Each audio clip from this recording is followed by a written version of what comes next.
The single sentence is, we deliver challenging seals for demanding customers. How do you get others to do what you want and see your Hmm. vision, get aligned with you, and communicate with them? So doing it yourself is easy. Getting it done from others is the tough part. When they say something, you believe that okay, it is coming from a good place and it is making you think. I think it is really powerful and grows you as an individual and eventually also helps to grow your organization. From an overall organization point of view, we have a very clear structure. So on the day one that somebody joins, the first couple of weeks goes only into training at the organizational level, not departmental level. What is the core reason why they are a good fit for us? And it has to be something beyond salary. We have to offer Right.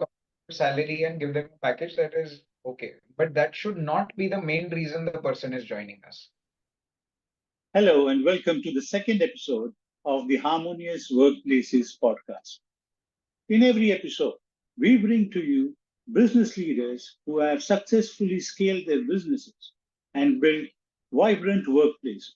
In today's episode, we will talk to a second generation entrepreneur who has scaled up his team from a size of 9 employees to 140 employees in the last 9 years. He's also scaled up his business 4x times in terms of revenue in the last 4 years.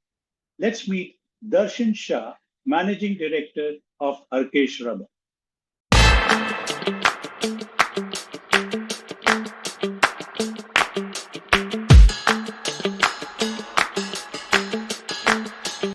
Hi, Darshan. Thank you so much for joining us today. A warm welcome to the podcast. So I really look forward for a discussion and a conversation that really is about your journey as an MD of Harkesh Rubber. And happy to have you on the show. Could you please take us through your journey? Sure. Thanks, Elish. Thanks for having us and having Harkesh Rubber and me represent our company. I'm really excited to be a part of this and share what has worked with us in the last, I would say, 9, 10 years. And hopefully that can add value to your viewers. And if I can, help somebody get some clarity to my experiences, that will be amazing. I'm sure it will add a great value to all the members of the audience. So please share with us your journey so far. Okay. Harkesh Rubber is a company that was started by my father back in 1983, and he's a first generation entrepreneur. We started out of a small industrial gala out of Andheri, and it's important to keep in mind that back in the 80s and 90s, the purpose of doing business was very different. We come from humble beginnings, humble backgrounds. Uh, my dad wanted to start a business so that he could provide for his family, so that there would be security, and basically the needs were completely different. So Correct. he did what he had to and built a strong foundation of our business on the technical front. Things kept growing just organically. And in 2005 is when I happened to join the business. I was 20 years old at the time. Okay. Next year, be completing 20 years with the business. Uh, So, yeah, which seems like a long time when I say it. Um, so yeah, I was 20 years old and I also did my FMB from SPGen at the time, which okay. was a fantastic way of getting introduced in the business because you learn something in college and then you go back and ask some difficult questions to your father who now has some he has to explain to that why he does what he does and which business. A fresh management graduate who's asking very interesting questions. Yeah. And I don't like it at all. So there's a there's a completely different part of the journey that you go through over there. But it Correct. was amazing. It was all good. We continued like that till 2015. Okay. For my father, financial security and wealth creation was an important part, not really growing the business.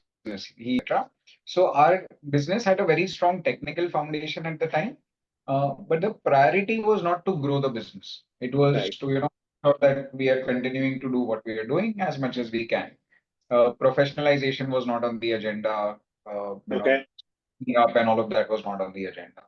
Then 2015 is when we really started our professionalization journey. And, my Hmm. brother joined us in 2012, and Okay. 2015 when we carved out a part of the business, which we said that okay, Jay and me will handle this together, and that's really the time when our professionalization journey started. Oh, 2015 we started off with one employee in the office and six workers. okay. So total of nine people, including Jay and myself, Okay. and now 140 strong. And yeah, so it's been quite a journey from 2015 to now. So from 9 employees or 9 team members to 140 team members over the last, what, 9 years. So how's that journey been, and how you've been able to kind of professionalize your organization and build a team and scale up your business? I'm sure there were a lot of challenges there. So take us through your more the challenges that you face as a generation entrepreneur, and then how you overcame them, and what are the kind of things that you've done. So I would say there are many lessons there, many experiences, and things that you could have done different. You wish you would have done differently. I'm sure. Third, two of them that come to mind immediately is one, you have to learn how to work with people as a business owner. And if you've never done, you've never professionalized, you know only yourself as somebody who adds value to the business. So how do you get others to do what you want and see your Hmm. vision, get aligned with you, and communicate with them? So doing it yourself is easy. Getting it done from others is the tough part. So learning that, I think, took some doing. It took some experiences from. I mean, it was an experience. The other thing was understanding. What kind of people work with us, where not to recruit from, what not to do, and things like that. I'll share one small example. Hmm. Uh, so we in 2015 we got our first professional manager in the manufacturing plant, and which is located at Umargaon. It's 4 hours north of Bombay. That Okay. person to manage everything overall. So we got a young boy. He was really good, etc. Hmm. And fantastic performance for the first 6 months. Then the next 6 months there were some challenges with his behavior, attitude, etc., which was quite surprising. So organically he left and we got somebody else in place of him. The same cycle repeated with the second person also. 6 months fantastic Okay. behavior, uh, some challenges again with regards to behavior, etc. So then we reflected that what is going wrong. There's something that we are missing. How can two people go through the exact same journey? And that is when we Hmm. realized we were hiring these young boys who are single, who are living in Umargaon, which is, a small town for them, not their hometown. They don't know Correct. anybody there. So after 6 months, when they are living alone and they don't have anybody to talk to, they would go through a tough time once they were out of the factory. So Hmm. the third person that we hired, we made sure that, he is somebody who is married, has wife, children, is moving there with family. That Okay. person completed 7 years with us. Oh, So lovely. learning as simple as that, Correct. the first person has to be somebody who's also socially satisfied at the workplace is Correct. critical. So there were many journeys and experiences like that where we now know, okay, what kind of person to really look for which profile. Okay. So, Darshan, you mentioned very briefly about creating a vision for your organization and then communicating it, ensuring that your employees are aligned. And in all my interactions and conversations with successful business leaders, seen this to be the most important and critical element of their success. So, what exactly do you mean by creating a vision and then communicating it to the team so that they are aligned? And as I mentioned, from 9 members to 140 members, obviously aligning all of them. is going to be tough. When you're smaller, maybe it is okay. But as you grow, it is that much more difficult. So take us through that part of your way of doing stuff. It has evolved over the years. Now it has relatively become simpler. So we went through Stanford Seed, which really helped us articulate it down to like a single sentence. The single sentence is we deliver challenging seals for demanding customers. This is our vision. Hmm. This is Okay, Harkesh Rubber to do. So each word is selected with a lot of care. So we deliver. So the first thing is that, we are expected to deliver, which is results are key. If we don't deliver, we are not doing our job. correct, What we want to deliver? We want to deliver only challenging seals. We don't want to do run of the mill stuff. So here on day one, whoever joins us is made to understand that there is nothing like this is too difficult to do because we are hunting only for difficult things to do. It has to be awesome. tricky. It must require thoughts. It must require hard work because that is what the company wants to do. Okay, Challenging, and we want to do it for demanding customers. So again, we have to keep raising our bar and our level. We don't want to work with every customer. We don't want to work with a customer who says, okay, what's the price? We want mm, a customer who says, do you have this? Can you do this? Are you aware of this? So we want a demanding customer. correct, This vision of Harkesh Rubber. Now, there could be another rubber company with a very similar infrastructure, but doing something completely different. They might focus on another set of clients with another set of products, etc. At Harkesh right, Rubber, we deliver challenging seals for demanding customers. Very simple. So that sets the benchmark of what is expected from you. You know, yeah. So this is what we do during our induction, and we keep talking about this internally in our town hall, in our communication, that we have to do something extra. We have to do something that's tough, that's difficult, because that's what the company wants to aim for. okay. So you mentioned quite a few very interesting points in that short time, and I'm going to take one at a time right now.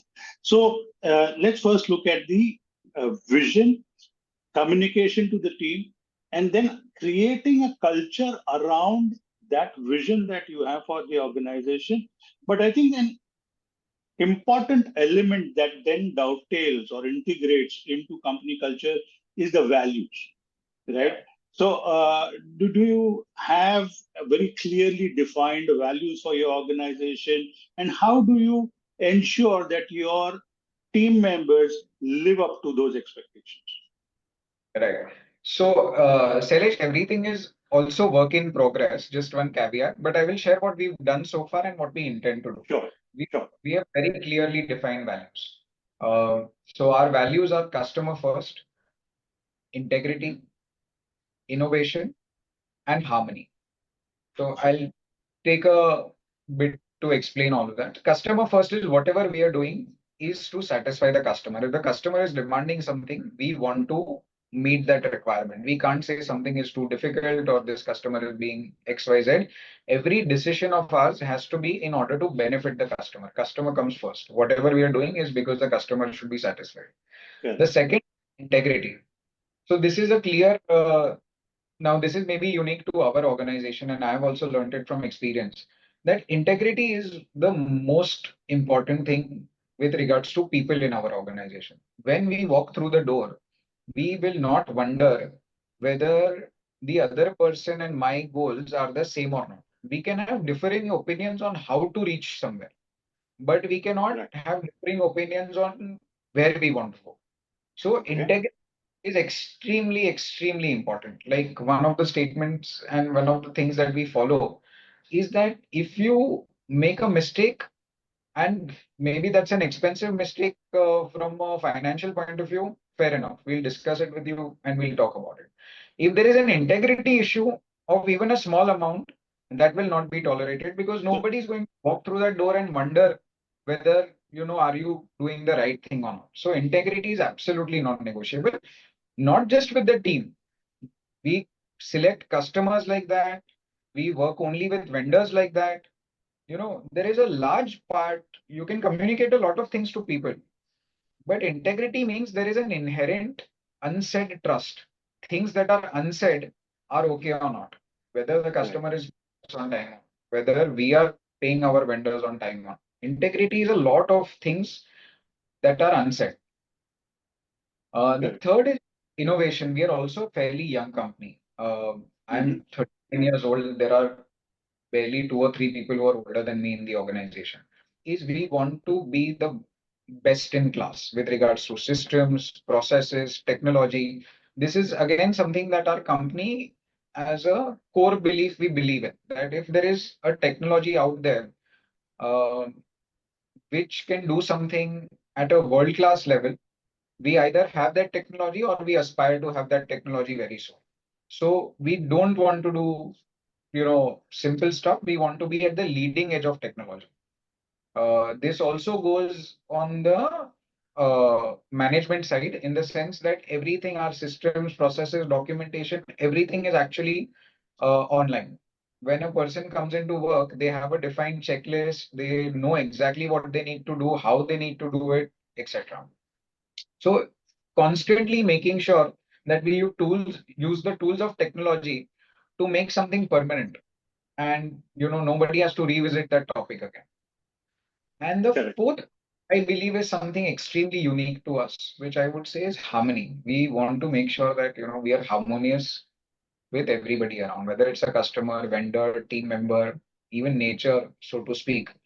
We don't want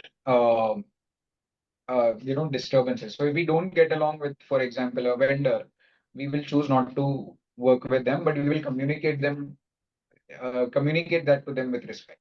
So we are, like Simon Sinek says, are you playing the finite game or the infinite game? We believe Right. as a family business, we are playing an infinite game. So we have to make sure that the reputation built over the last 40 years is preserved for the next 40 years and beyond that. And that is Right. why it's necessary to do things with respect and harmony. So this is one part which is pending, where we regularly want to recognize people who demonstrate these values. So we do this sporadically on a quarterly basis. We want to do it more frequently. And instead of, just us or the management talking about the company, whenever we see that somebody has, really demonstrated this in a positive way, we make sure that, at the next town hall, they share that experience with everybody else and why they did what they did. I would share one example. I had started focusing a little bit on my fitness, and I told one of my team members that I will be coming early to work at 8 o'clock. I changed my timings a little bit, that I'll come early at 8 o'clock to work, and I will leave by 4 o'clock uh, as the day gets done. So for the first couple of days, my some appointment got cancelled, and I did not reach the office early. But I left early because Yep. I'd scheduled myself that way. Correct. The third day, that lady comes in and says, "Sir, you said that you will come early and leave early. You're leaving early, but you're not coming early." And then so like she was fearless about it. And I really admired and appreciated her for that. I said, like, I really love the fact that you found it comfortable to come and say that to me without any hesitation. Shows integrity and courage. So That we shows shows integrity and courage. It also reflects on the part of the management the freedom and the comfort that you give to your team members to express themselves. And that again is an important part of building a culture. And I think that resonates with your harmony part, and it also resonates with probably the integrity part. Then another example that I have is that we had one employee who, like, over 9 years, you've had all sorts of experience. It was one employee who unfortunately made some kind of a mistake. He was a young boy, but at the same time, it was knowingly something wrong was done on the expenses part. The Mhm. amount was not important, but the fact that he thought in that direction and did something like that made us understand that, yeah, this can't work, because if we can't trust each other, then we can't work. We had to let him go immediately. On the other hand, there was another.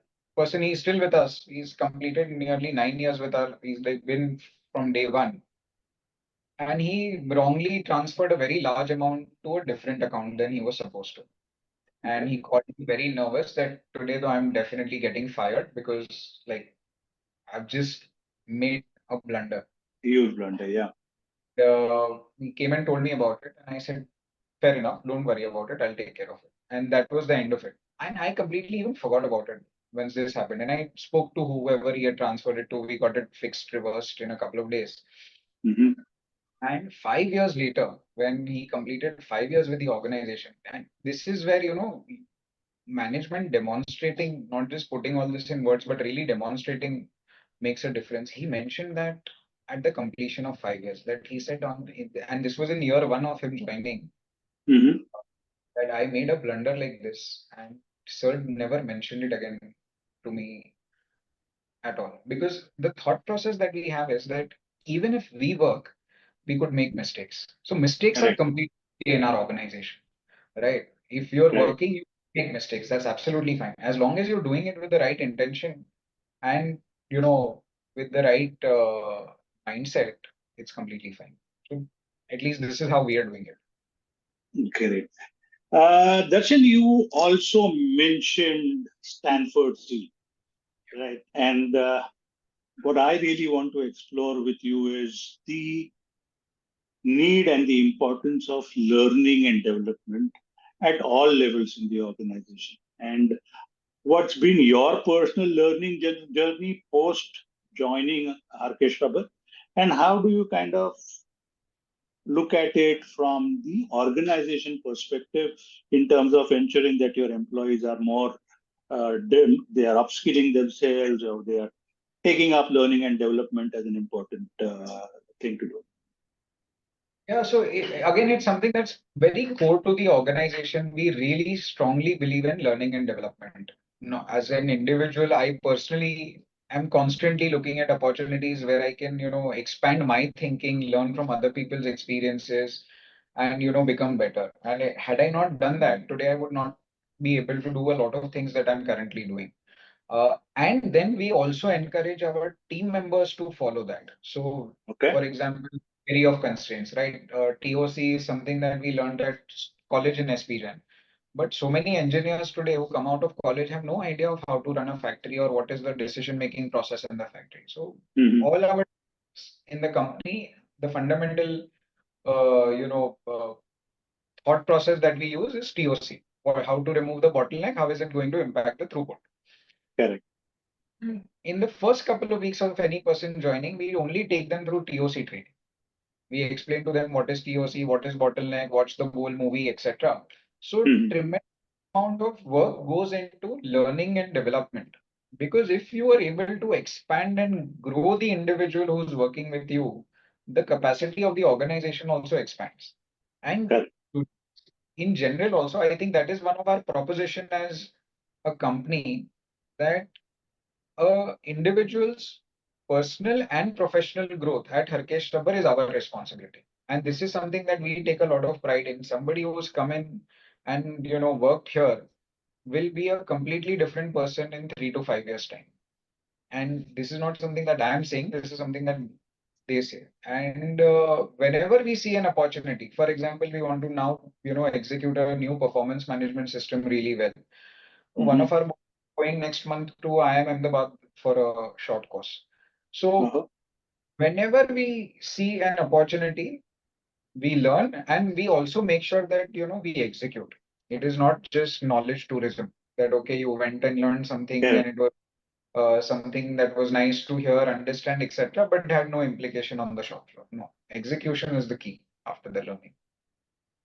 That's incredible, Darshan, because I've worked with so many clients, and one of the things that I've seen with these clients is learning and development somewhere takes a bit of a backseat.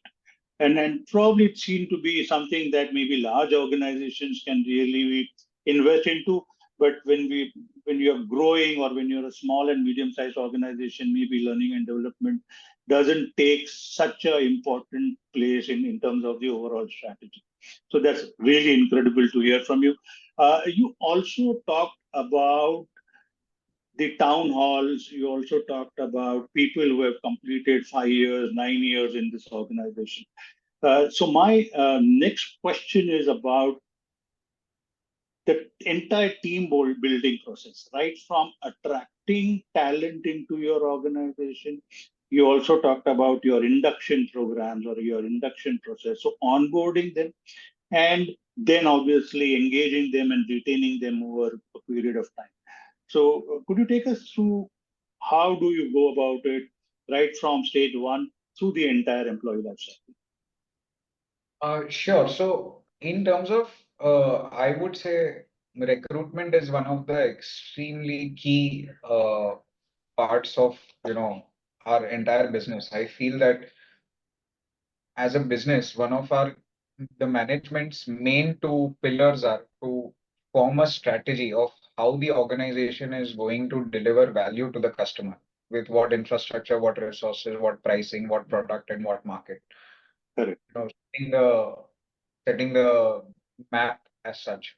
And the second is to ensure that you find and align the right people to deliver what you are planning to play. So recruitment is extremely key for us, and we are very, very careful about recruitment. And in when I say careful in the sense is like I explained, right? The factory we have made sure that we have certain criteria. Two examples I would like to share is that we are very clear. Suppose all things being equal, we have two candidates. We'll always pick a diploma holder compared to a degree holder. Now, Hmm. the reason is that in a larger organization, in an MNC, a diploma holder will not get as many opportunities to grow as Hmm. a degree holder might. Now, Correct. in terms practical experience, there is no difference, right? It's 3 years of diploma and you have 3 years of work ex. You're as good as a degree holder because you, in fact, have more practical knowledge. But because of a Correct. decision and the person was getting educated, 20 years Hmm. later, very large impact on their growth prospects. Right. Realize that, okay, there is a niche here and we should try and hire from this category. Hmm. Second, for example, we don't hire from MNCs, right?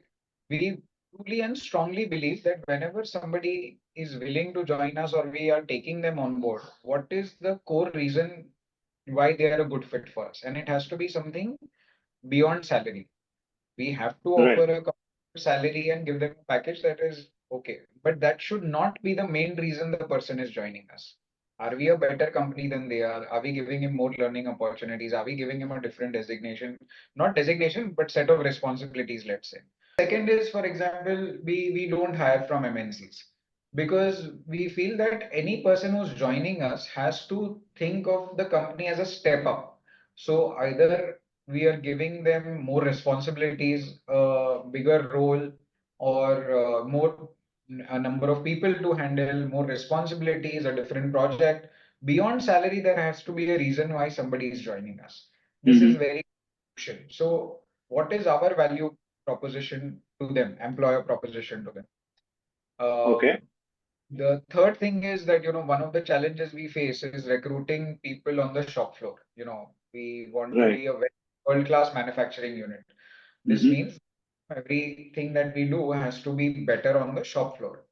So Correct. here we big gap that women don't get as many opportunities as men do. So we've Right. created an structure where it is easy to do the work on the shop floor at the manufacturing unit, whether you're a man or a woman. Hmm. And that we've given more opportunities to women. 70% of the people on our shop floor are women today. Oh, wow. Okay. That created a huge distinction. You pay them on par, you give them a safe, respectful environment, and they will surprise you with the kind of sincerity that they show. And this has so these understanding these nuances that as a company, which context are you operating on, and what can you leverage and to attract and get the best talent. And so yeah, these are things that we do. And what I mentioned earlier, one of our proposition is that your professional development is our responsibility. Hmm. It means that when you work with us, you will, and we really deliver on that. Okay. And then you talked about an induction program. So you have an elaborate, structured, documented kind of an onboarding program for Harkesh Rubber, or it's more about people know that this is the way it has to be done. So how do you go about it? It's not as structured as I would like it to be, Salesh, because I mean, honestly, we don't have the bandwidth to create department-wise structures yet. We are Hmm. still working on that. But from an overall organization point of view, we have a very clear structure. So on the day one that somebody joins, the first couple of weeks goes only into training at the organizational level, not departmental level. From an overall organization point of view, we have a very clear structure. So on the day one that somebody joins, the first couple of weeks goes only into training at the organizational level, not departmental level. On day one that somebody joins us, the first thing that we do is a couple of years ago we did an event where my parents came in and spoke about the history of the organization. Father started with literally one employee and Hmm. used to operate the machines himself as well. So somebody coming in today should understand the work, hard work, and thought process that has gone in 40 years before. Correct. So we recorded that event, and this is something that we make sure everybody goes through on day one. It Hmm. reminds me a little bit scene from Laksh, when Amitabh Correct. introduces uh, Ritik to the regiment. That these Hmm. are the medals and honors we won. Now they are your responsibility. Something Correct. to that.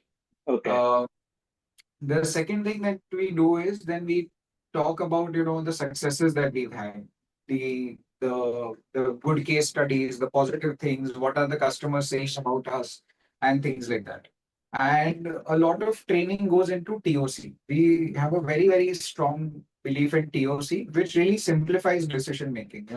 There are only three numbers in the business that are really important: throughput, OE, and I. And Right. the goal of the business is to increase throughput. Hmm. So if you have to prioritize what work is to be done, you have to focus on increasing throughput. So this, at whatever level you are, whether you are a finance guy, whether you are an HR person, whether you are somebody from the technical point of view, your goal is to make sure that the company can deliver more throughput. And we ask them Correct. for 5 years behind this. So the finance guy says, I will pay the vendors on time. The HR team says that no, we'll make sure that we are recruiting from the right places, so we have lesser rejection on the shop floor, and we have the right people to deliver on our throughput. So this builds that connect strongly. And after that, from the retaining point of view, I mean, you do your best in terms of culture. You do keep doing the right thing, have the right places, and keep people growing. So touchwood, so far, people have been working well with us, happily with us, and we've I would say we've maybe had only one recent regret loss in the last 5 years. Otherwise, Hmm. people are more than happy, and we are also growing very rapidly. So when they see their Correct. growth, their learning, and the company growing, people want to be a part of that success. They feel connected. Absolutely. We didn't have a full-time HR till last year.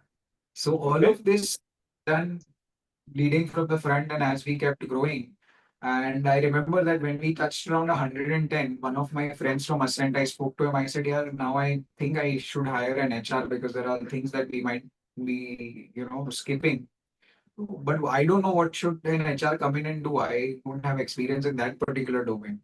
So he said, why don't you get a GPTW, great place to work, survey done? You won't win the certificate in the first time, but it'll tell you what the gaps are, and then Hmm. you can hire and say, okay, this is where our current status is, and you uh, Correct. try that so that we can get the certificate.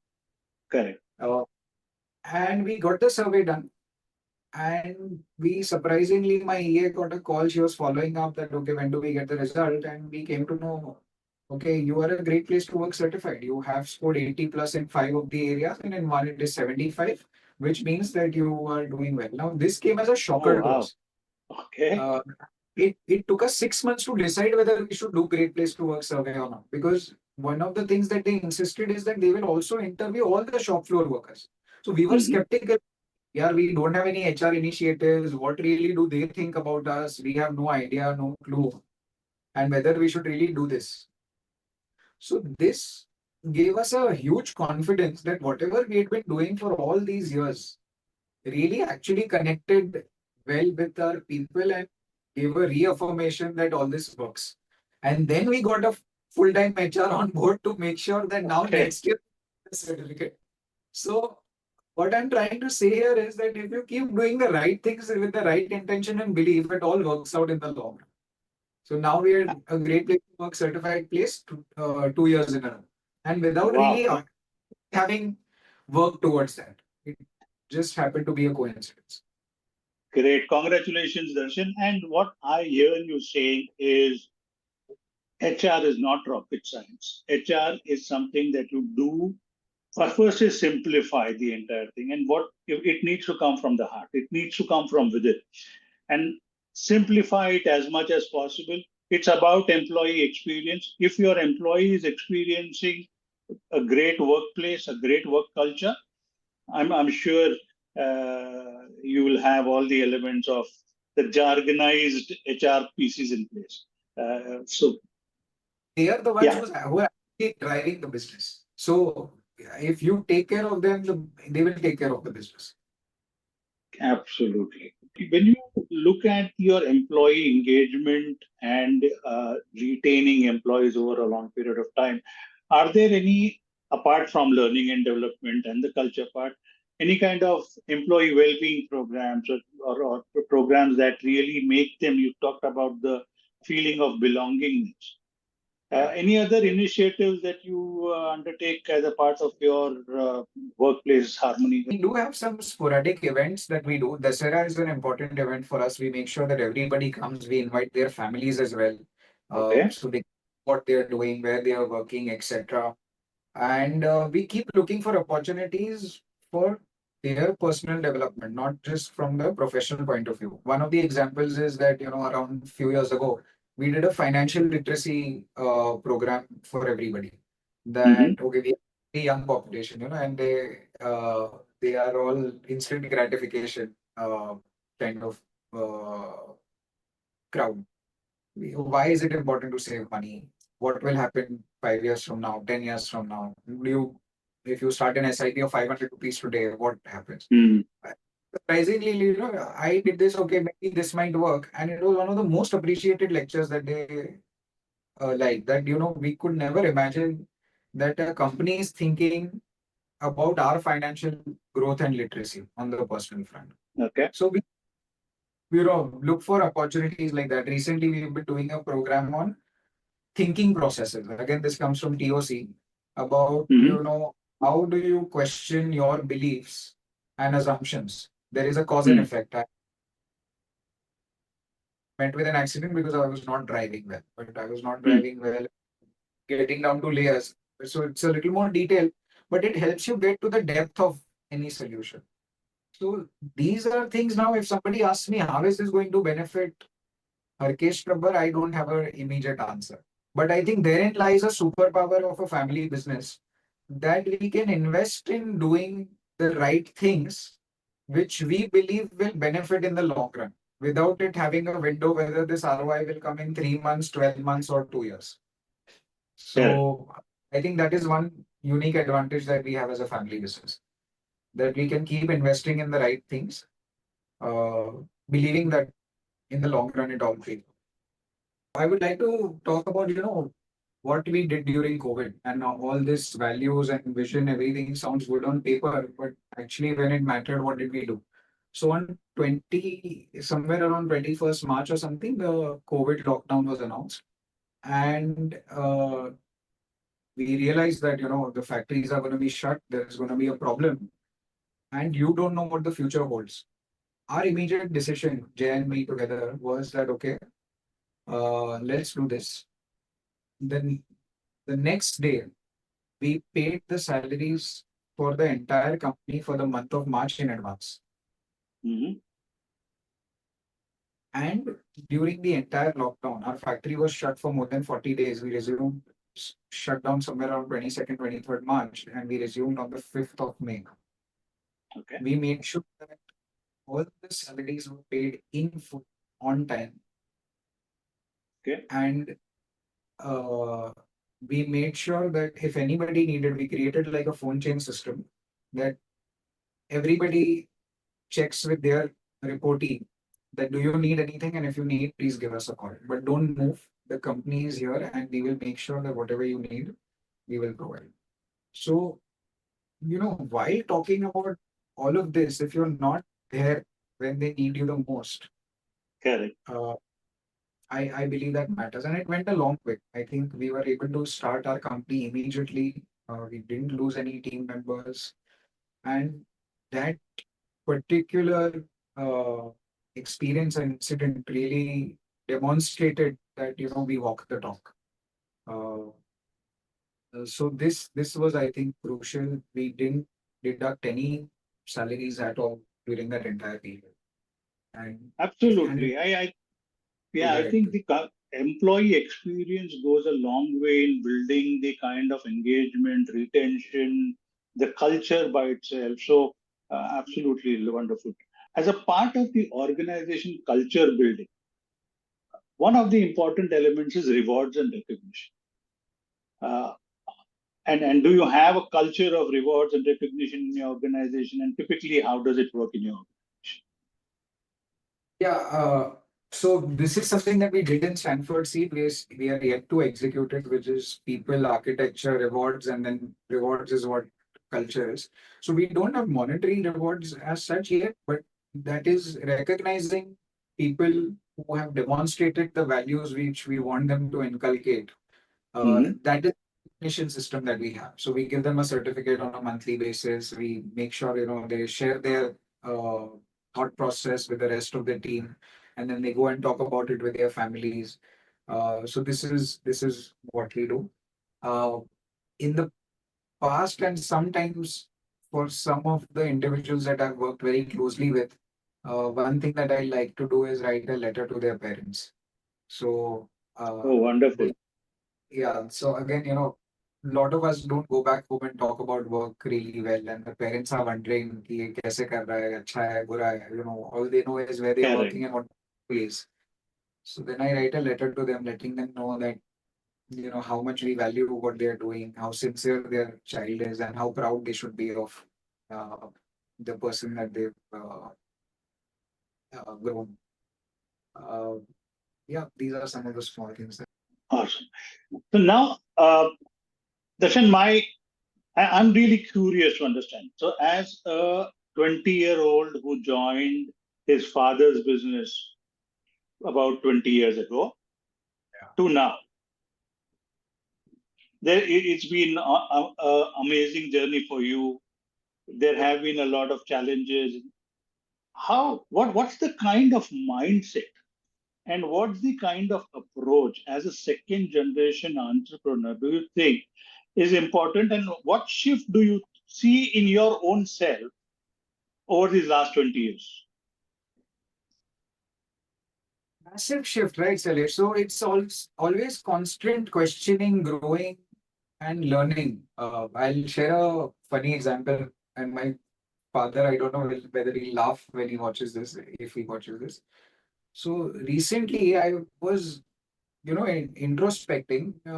My father is somebody who, if something goes wrong, will let you know immediately without any, uh, Yeah. filter at all. Okay. And he like it will not be a pleasant day. And uh, next day I would see somebody is spoken to like that, and both of them would have forgotten about it and moved on. And if I would have, maybe given some harsh criticism to somebody in very polite words once in 6 months, they will be, very deeply impacted for a couple of weeks. And I just could not understand why this is happening, right? I don't scold, or I don't lose my temper, or even use harsh words. And then I realized that because my father doesn't hold back, he's giving respect to the other person and criticizing the action. Correct. While even polite words, I'm trying to be a nicer person, but the individual feels affected, impacted, and maybe in my body language or my communication with them, I'm still holding on to that event. somewhere. Hmm. So Correct. understanding, how do you become better all the time? I still, one of the questions you had written down was, what is your leadership style? I still have a leadership style which is very involved. Uh, I want to become an adaptive leader, which is sitting in the background and only gets involved when required.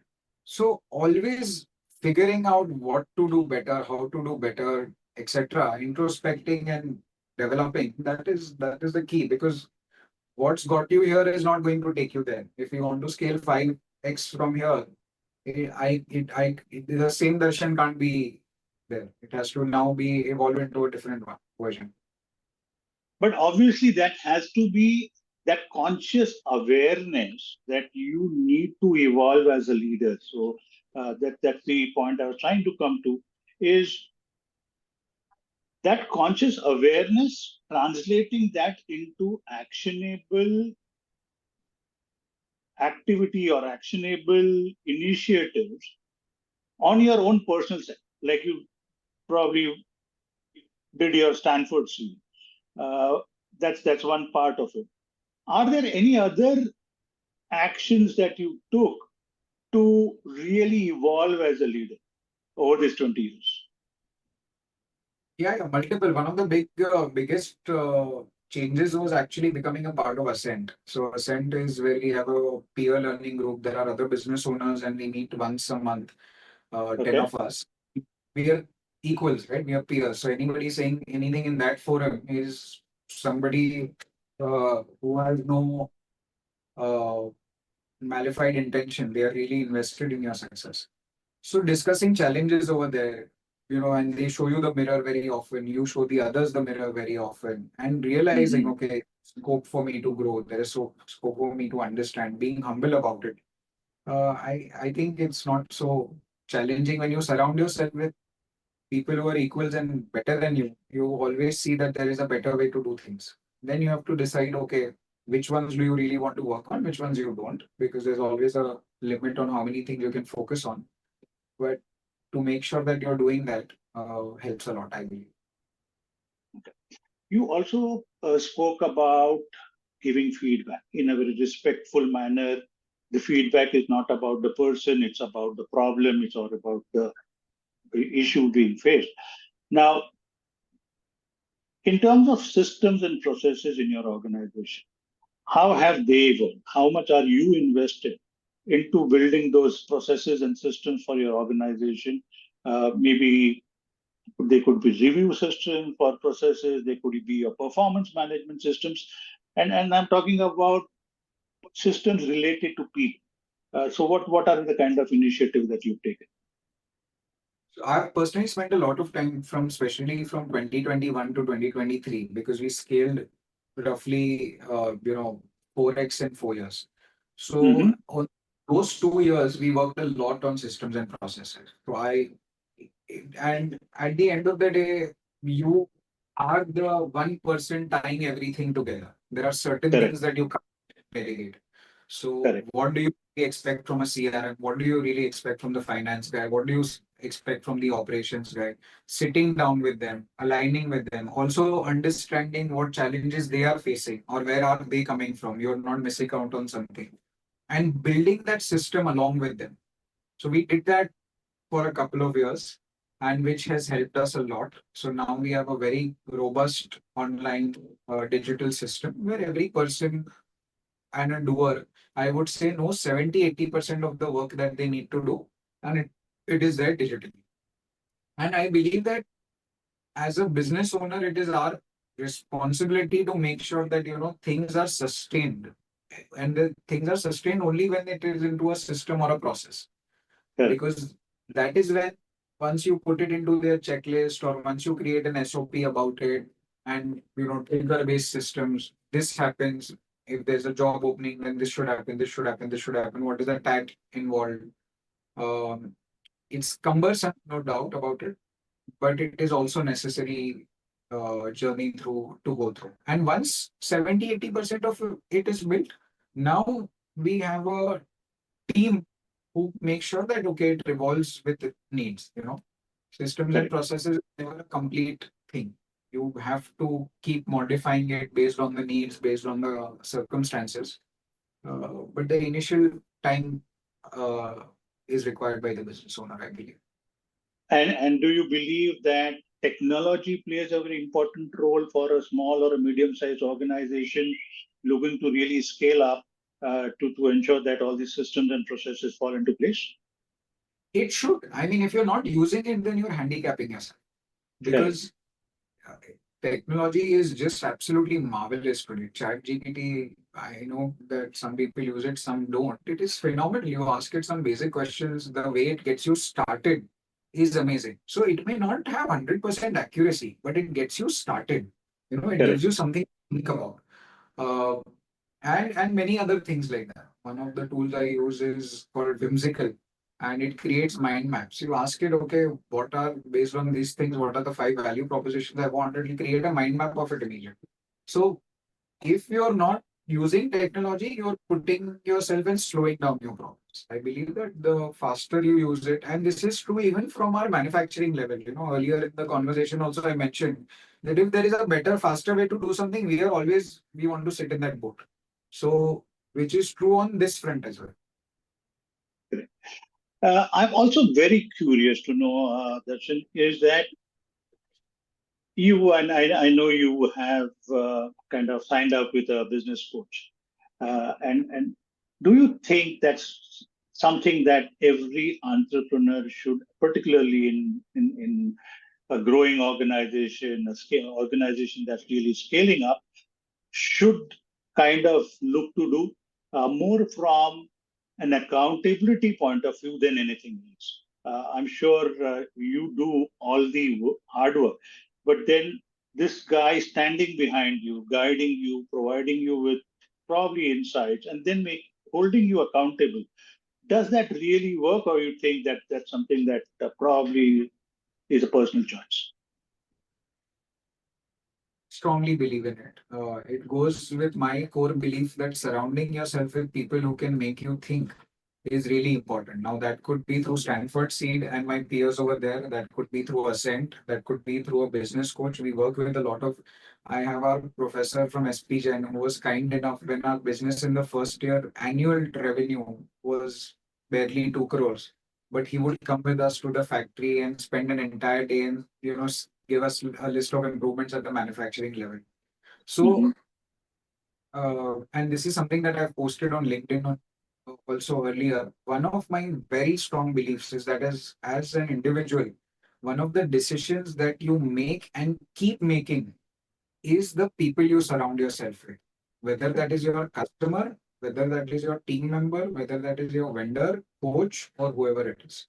If you are surrounded by better people who you can trust, and when they say something, you believe that okay, it is coming from a good place and it is making you think. I think it is really powerful and grows you as an individual and eventually also helps to grow your organization. Awesome.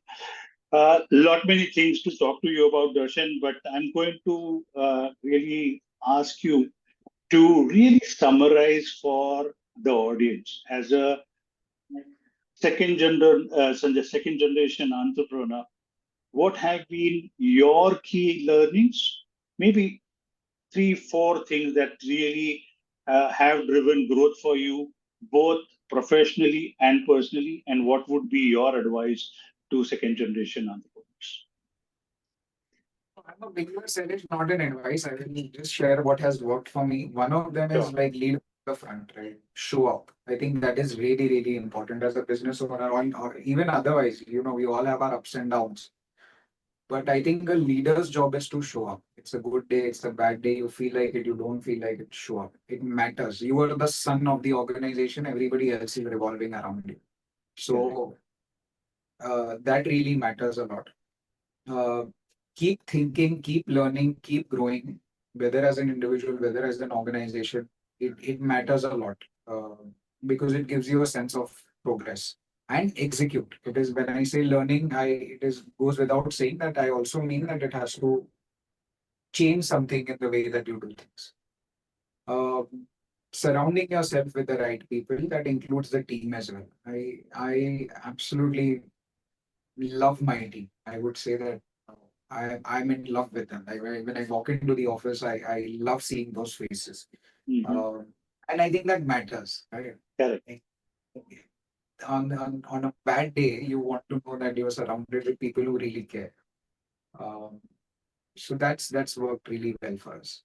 And yeah, just keep doing the right thing. That's one aspect I think I forgot to mention. I really need to is that a lot of times when, especially as you're growing older, you tend to think that the younger generation is different. Abhi ka generation alag hai.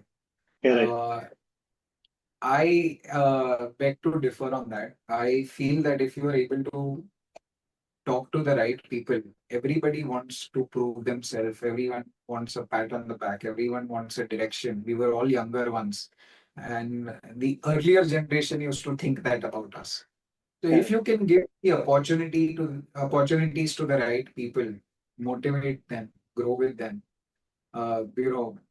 trust the younger generation. They bring a great amount of energy to the table. Hmm. And if you can learn to work with them, they add a lot of value. Thank you so much, Darshan, for sharing insights and your experiences in the journey of Harkesh Rabbi. I'm sure the kind of culture that you're building, the kind of, and you talked about harmony, that really resonates with the podcast that we are trying to kind of build. It's about harmonious workplaces. It's about workplace culture. It's about building teams. I'm sure the audience would really have taken a lot of value from your sharings, and wishing you all the best. Stay connected, and all the best to you and to Harkesh.